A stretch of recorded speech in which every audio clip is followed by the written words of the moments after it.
What's up, political peeps? And coming to you from the Stamford District Office of U.S. Representative Jim Himes. Welcome to the GeoPolitical. Thank you. I'm so thrilled to have you on my show. No, thanks for having me on. So, you're a ranking member of the House Intelligence Committee, the Permanent Select Committee, and you have had an extremely great academic career. You went to Harvard and then you were a Rhodes Scholar. Can you explain to us a little bit about your journey from when you started your policy career on the Greenwich Housing Authority up until your time as a congressman and how that has influenced your current career? Sure. So I think, when I was your age, I had a sense that I was interested in government policy. And the reason for that was I was born in the 60s, and the civil rights movement was in the process of dramatically transforming this country for the better. I was born, 15 years after the federal government built the interstate highway system, which, was a massive economic boon to the country. I've always been interested in technological innovation, and we're recording this on an iPhone right now, which is driven by a semiconductor. That semiconductor, the original research on that was sponsored by the federal government. The navigation systems on our phones are possible because the government put GPS satellites up there. So I just had a real appreciation in lots of dimensions that good government policy can really transform lives for the better. Now, on the flip side, bad government policy can transform lives for the worst.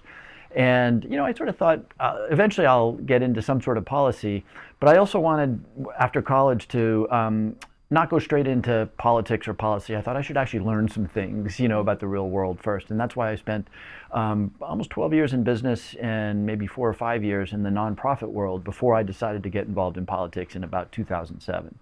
And what did you learn during those years that have really helped you get involved in politics and policy? Well, I'll often advise young people who are interested in politics to spend some time, in the private sector, spend some time as a lawyer, spend some time in the military, whatever it may be, because the truth is that in politics, you opine on a lot of things, but you don't, for example, most politicians wouldn't be managers. Now I have a relatively small staff, and, I should be something of a manager, but, in business, you learn to manage, you learn to sell, you learn to write, you learn skills that are really, really valuable in policy. And, as you pointed out, I sit on the Financial Services Committee. That committee is charged with many things, including regulating the financial services sector, banks and brokerages. And, the fact that I worked in a bank for 12 years gives me the sort of experience and judgment to be what I think is a better legislator than had I not worked in the sector at all. Understood. That's a great story. And then now transitioning to talk more about policy, and with Election Day coming up right around the corner next month, can you tell us about the goals for your campaign and what your goals are as a politician for this nation? Yeah, well, those are two separate questions. There's one goal for every campaign, only one goal, and that is to win the election, right? And so, that's pretty straightforward. But it doesn't happen just in the campaign. I think oftentimes in politics, people think, well, if I run a really good campaign, I'll win. The reality is, particularly if you're a representative, if you represent your people well, and that doesn't mean just voting the way they want, because you can never satisfy all of your constituents in any vote. But if you have a responsive office that helps people who are having trouble with, the IRS or the Medicare system or Social Security, the federal entities, over time, you make friends, and people say, I may not agree with Congressman Himes on this particular policy, but, he really helped me when, I had a problem with the Veterans Administration or something like that. So, I think elections are won and lost as much in the non-election season as they are in the month of October, when they're all running around, knocking on doors and that sort of thing. So anyway, the campaign, anybody who's in a campaign, their objective is to win. But you ask a really interesting question. Why do you want to win?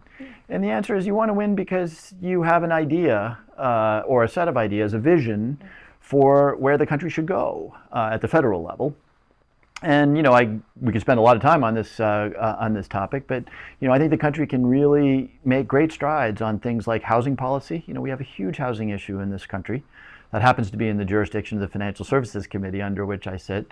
We're not doing as good a job as we should be educating young Americans. We educate some young Americans really well, but I represent the city of Bridgeport that could really use help in making sure that every kid is trained to either go on to university or get a great job. I could go on. Climate change is something that we've begun to address through a fairly historic investment, but we have a lot more work to do. Immigration is a sort of our policy today is a disaster, and there's a lot of work that can be done. And so, I'm excited to continue working on those issues. And definitely on the topic of immigration, I just want to dig deeper into that topic. How has immigration, in your eyes, affected Connecticut's 4th District, including the situation at the southern border, and then how that has affected the rest of the country as well, as a vital part of the Select Committee on Intelligence? Yeah, yeah. So, it's really hard to cut through all the noise on the issue of immigration because, Donald Trump in particular, but Republicans in general you hear the language. They're trying to convince Americans that immigrants, and in particular undocumented immigrants, are committing terrible crimes. They're rapists and drug dealers and all this sort of thing. That's just not true.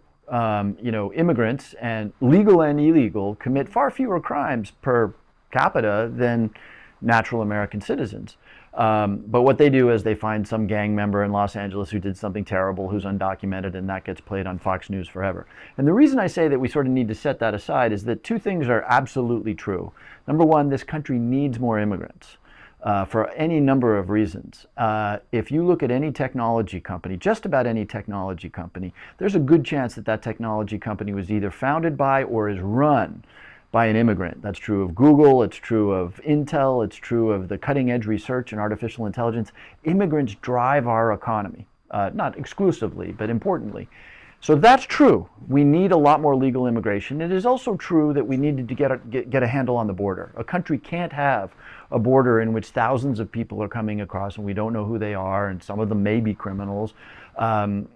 We don't generally have a problem with terrorists sneaking across the border. There haven't been fatal attacks by terrorists who snuck in to the United States, but that's possible. So again, this is a problem with a solution. Secure borders, more legal immigration, and for the many millions of people who are in the country on an undocumented basis today,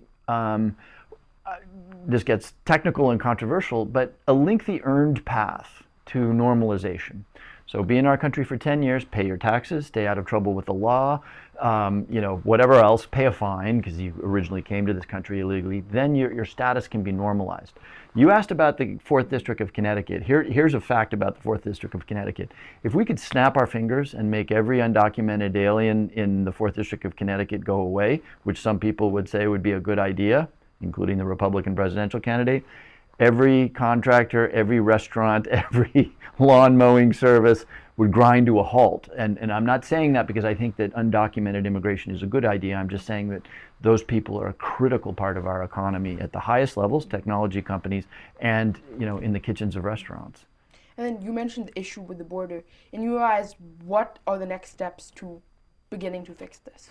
Well, there's two things. I'm going to try to keep my answer a little short on a very complicated topic. Number one, we need more border security. We need more border patrol agents, patrolling the border. We need a lot more technology. The answer is not a wall from one ocean to the other. I mean, that's just sort of impractical. But a combination of technology and more border patrol agents combined with more judges who can more rapidly determine whether somebody has a legitimate asylum claim in this country. That would be step one. Step two would be, why do people come to this country? They come to this country for the same reason that my forefathers came to this country many, many, many years ago, which was seeking economic opportunity.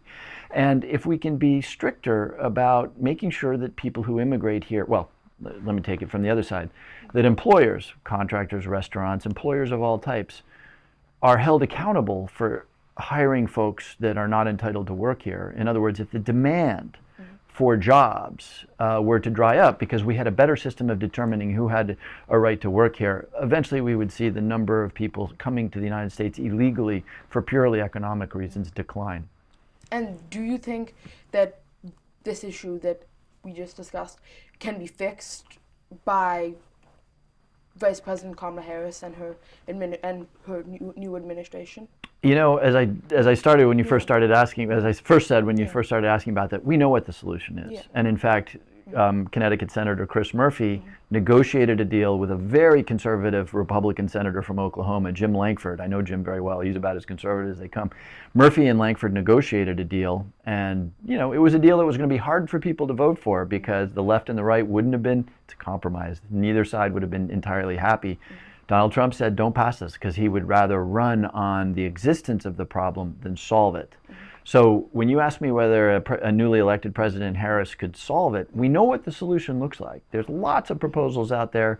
that most people would vote for. The question is it can continue to be an issue that is used for political gain?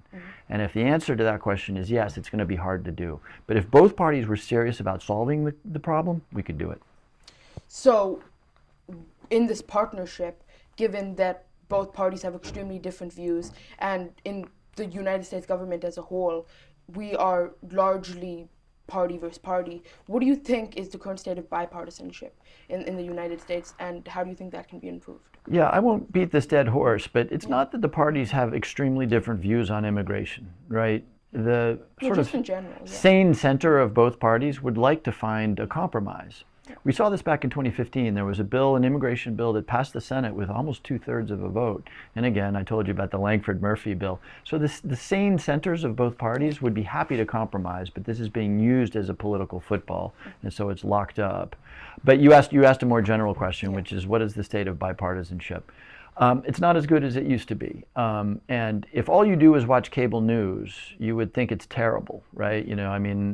If you watch MSNBC because you're more liberal, or Fox News because you're more conservative, the underlying theory of those two networks is that the other side is bad.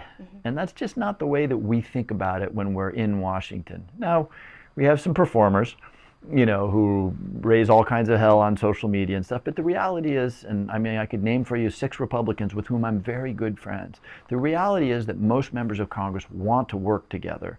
And we understand that achieving something involves compromise. Most members understand that. But our whole system is set up to sort of depower that centrist compromise and to encourage the extremes. I'm always sorry to say this, but raising money is important in our politics. I wish it weren't, but it is. If you're a little bit boring like me and you want to compromise, you don't raise, nobody gets too excited. But if I go on TV and say the Republicans are traitors and they're awful people and they're going to end our country, all of a sudden the small donations start coming in. And of course, there's a version of that.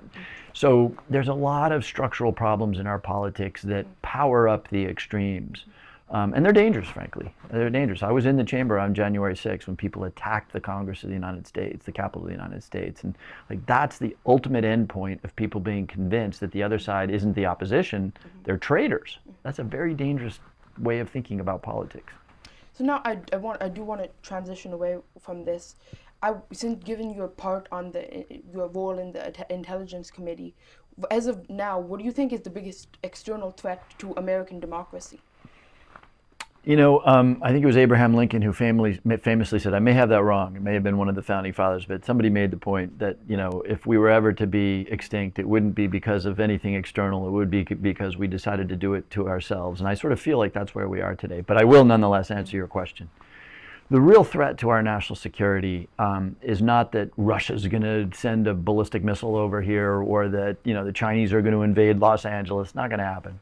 The real long-term threat to this country is that we cease to be a country that is admired around the world for our adherence to our values, freedom, liberty, all the things that are enshrined in our Constitution, and that ceases to be an economic engine of innovation, right? We were talking about immigration. Why do people want to come here? Because you can live the American dream.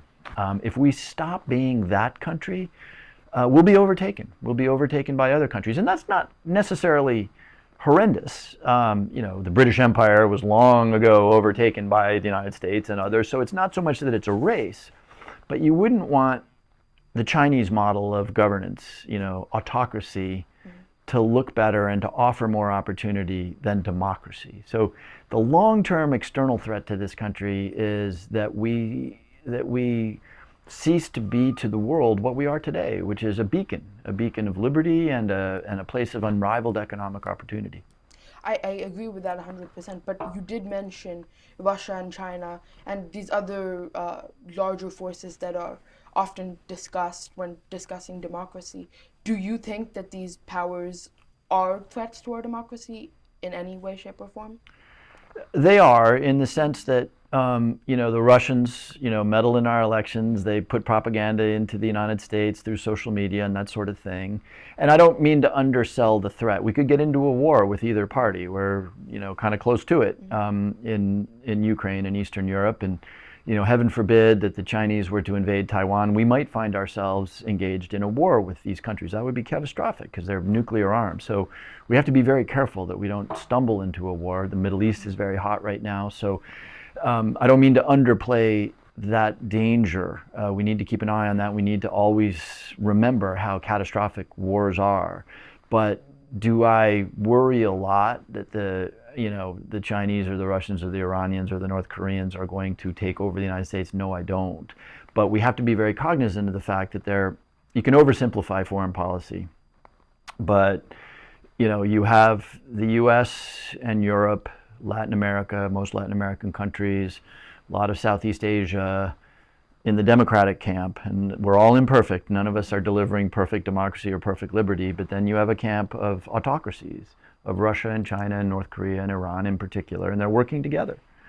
And I think it's really up to the free world, the democratic world, to make the case that you want to go our route. You don't want to go the Chinese or the Iranian route. And there's a lot at stake, right? There's lots of countries in Africa that I think are trying to sort of decide. Quite frankly, India, I think, is very much in the balance. It's absolutely a democracy, but there are a lot of.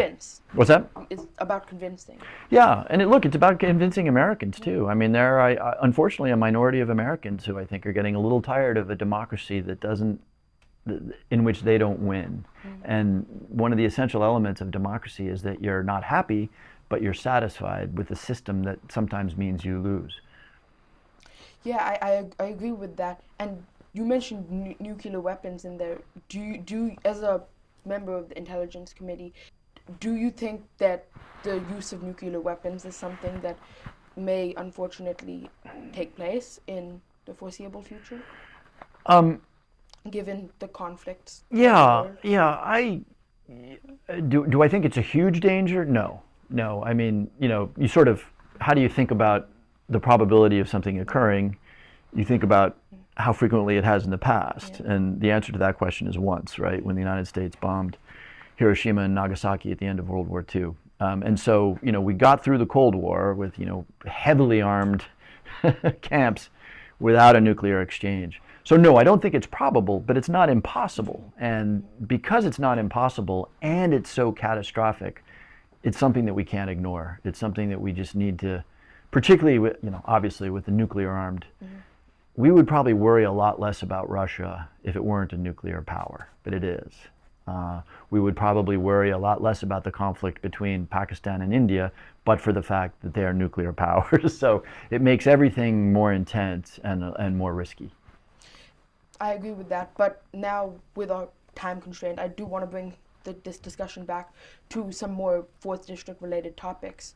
A huge part of your campaign has been related to infrastructure and other transportation developments within the state of Connecticut. So the I-95 and Merritt Parkway, Route 15 corridors here have been extremely go through extremely dense areas, and there's been a lot of funding and movements to improve them and improve the infrastructure surrounding them. But what is your vision for the next 20 years and how these corridors will change? Yeah, no, it's a great question. And, we were just talking about sort of nuclear politics and stuff. But if you ask most people in southwestern Connecticut, what's your biggest problem today? They're not going to say, I'm so worried about China. Or they're going to say, I can't get to the office. And I hear that from business leaders down here in southwestern Connecticut all the time. And sadly, there's no quick answer. The long-term answer to our traffic problems in this area is much better mass transportation. People don't necessarily like to think, gosh, I'm going to need to take the train more, particularly coming out of COVID when people were very worried about that. But the reality is we are very densely populated here. We're not building a new highway through Fairfield County, Connecticut. And so, in the long run, the answer has to be to make sure that the trains, and who knows, maybe someday we'll have a ferry, right? There's ferries that come out of New Jersey into New York City. We don't have that here. That is theoretically possible and may be part of the solution. But it's pretty unsexy stuff in the sense that, you need to make sure that Metro North is running really efficiently, relatively cheaply, that people can park at train stations. There may be folks that want to take the train, but they can't get a parking pass in their town. So there's just a lot of things like that we need to do to better support mass transit and to try to encourage people to get off the roads. Now, I think there's longer term solutions, right? COVID sort of showed the world that you can work from home. sometimes. So working from home means a car that's not on the road going to New York City or wherever. I think, and this is a little science fiction-y, but I do think that in your lifetime we're going to have cars that are autonomous, and cars that are autonomous are going to create a lot less traffic than cars that are driven by goofballs like me. And so anyway, my point is that there probably are some more technological solutions down the road, but in the meantime we need to really focus on mass transit. And how will we ensure that people can feel safe, as well as you mentioned, that they'll get to their destination on time while utilizing public transportation and other forms of mass transit? Well, it's not, it's not that hard. Europe has a spectacularly well-functioning rail system in particular. I mean, in Switzerland, when they say the train is arriving in Zurich at 3:53, it arrives in Zurich at 3:53. So the difference, of course, is that, A, we're a car culture and always have been for a century or so, and B, we have underinvested relative to Europe, Japan, which has a spectacular rail. So it's a combination of investment and incentives. Let's make sure that the experience of taking a train from your home in Fairfield to your job in Stamford is, cheaper and more pleasant than jumping in the car. When that happens, people are going to take the train. I agree with that. And now, I do want to discuss another aspect of your campaign that has been highly controversial throughout the nation, gun safety and the common sense gun safety laws which you have pushed for. So I first want to ask you, given Connecticut's history with guns and other types of violent situations, including the Sandy Hook shooting in December of 2012, how will you continue to ensure that parents can feel safe sending their kids to school, and that people can feel safe doing things like we just mentioned, riding public transportation, etc.? Yeah. So like immigration, gun safety is made controversial because it gets caught in this political argument that is a stupid argument. So the right says that the Democrats are gun grabbers. They want to take away your guns. They don't. I'm a Democrat. I don't want to take away anybody's gun, right? I just want to make sure that whenever an American exercises their Second Amendment right to bear arms, that they have a background check. By the way, that's a policy that is supported by 90% plus of Americans. Why is that controversial? It's not controversial. It's supported by a supermajority. The idea that you just get a background check. But because this thing has been so politicized, like immigration, we can't pass that in our democratic system. So what's the policy that we need at this point?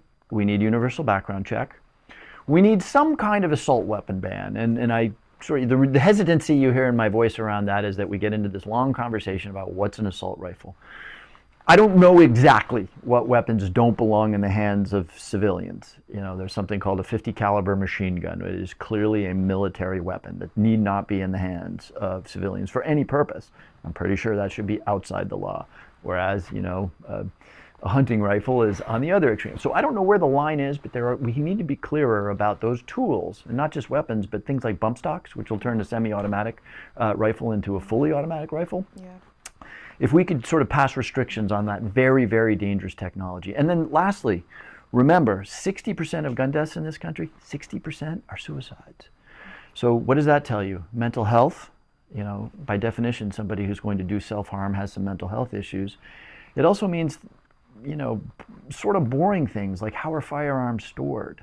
Yeah. A lot of suicides there's a gun in the house and it's not well secured. If that gun is secured and can only be used by the owner, you're going to have a lot fewer successful suicides. So there's a lot of things that we could do that shouldn't be controversial, that would be perfectly consistent with abiding by the Second Amendment, which every time I swear an oath to the Constitution, I swear to uphold. But we could do these things if we could sort of extract some of the political rage from the conversation.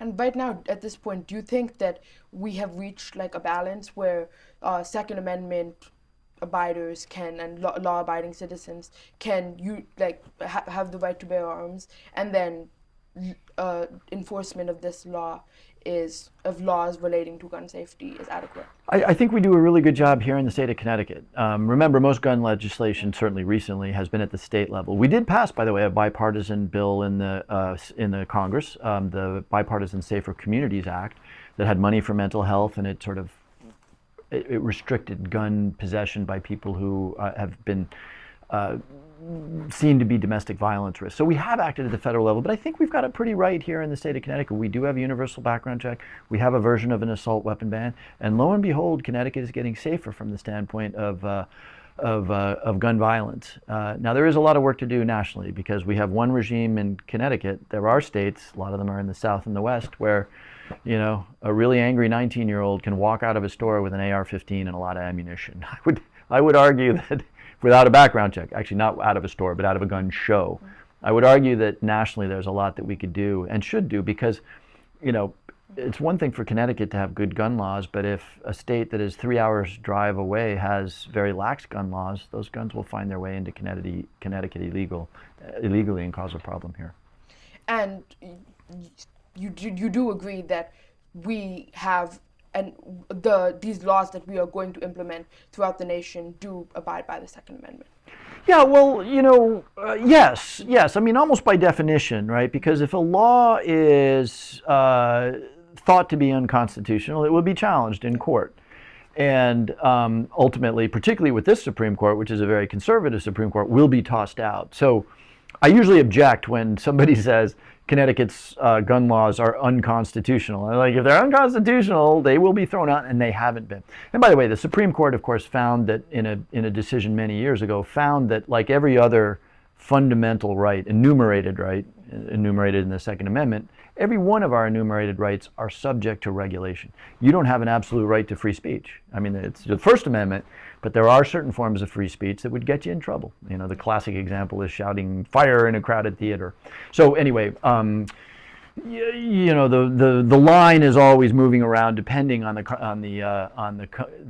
constitution of the court. But the fact is, we've got a lot of work we can do nationally. Again, we're pretty good here in the state of Connecticut, but there's a lot that can be done nationally that would be both constitutional and would reduce gun violence.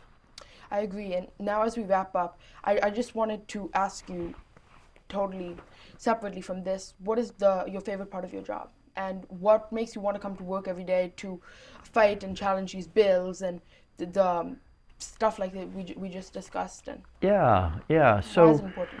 I always say that the cool thing about my job, what's fun about my job, is I get to be a big part of some small things right here in Connecticut. I mean, some things that may even strike you as silly. A family's about to go on vacation, a vacation that they've saved up for a year, and they realize that one of the kids doesn't have a passport. And like, oh my gosh, this vacation is going to get canceled. And we can step in and maybe get that individual passport until you have a family that is just so happy. And there's lots of stuff like that, a Social Security check that goes missing, or a veteran who earned a medal in Vietnam but never got it, and we can get that for. So I get to be a big part of some small things, and I get to be a small part of some big things. When we passed the Affordable Care Act in 2009, that was a very controversial bill. And, it took a toll on me. I was brand new, and here, I was having these meetings where people were screaming and shouting and everything else. Well, in the end, that ended up providing health insurance for between 20 and 30 million Americans. And I was a tiny little piece of that, but I thought, wow, something I helped and, provides health care for 20 or 30 million people. That feels pretty good, even though I was a pretty small part of it. Mm-hmm. Yes, I agree. And on that positive note, thank you so much for joining me, Yeah. Representative Himes. I really enjoyed learning about your career and learning more about your policy and stuff. Thank you. I had a great time. Thank you so much. Keep up the great work. Stamford, Connecticut.